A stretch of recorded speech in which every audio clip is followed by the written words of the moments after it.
আসসালামু আলাইকুম গাইস। আমি আপনাদের মাঝে কিছু কথা তুলে ধরবো।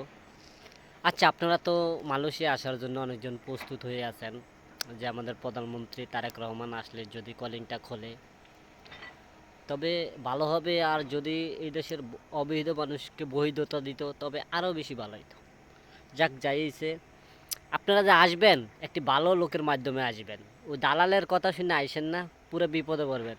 আইসা কানবেন, আমাদের মতনই কানবেন ডাইরেক্ট আইসা যে ৮০,০০০ ৯০,০০০ টাকা ইনকাম করার সুযোগ, মানে কথা বললা এখন ইনকাম হয় ৩০,০০০, ৩৫,০০০, ৪০,০০০, আবার আরও কমও হয়, আরও বেশি হয় না, কমই হয় ২০,০০০। আর আপনার মনে করেন টাকা খরচ হইব ১,৭৫,০০০ টাকা, ওরা বইলা দিব কিন্তু ইমিগ্রেশনে যদি জিগায়। আর আপনার তোকে নিব মনে করেন ৪ লাখ নিতে পারে, ৩ লাখ নিতে পারে, ২.৫ লাখ নিতে পারে, আবার কেউ তো আমার তো ৩,৭৫,০০০ টাকা নিয়েছে।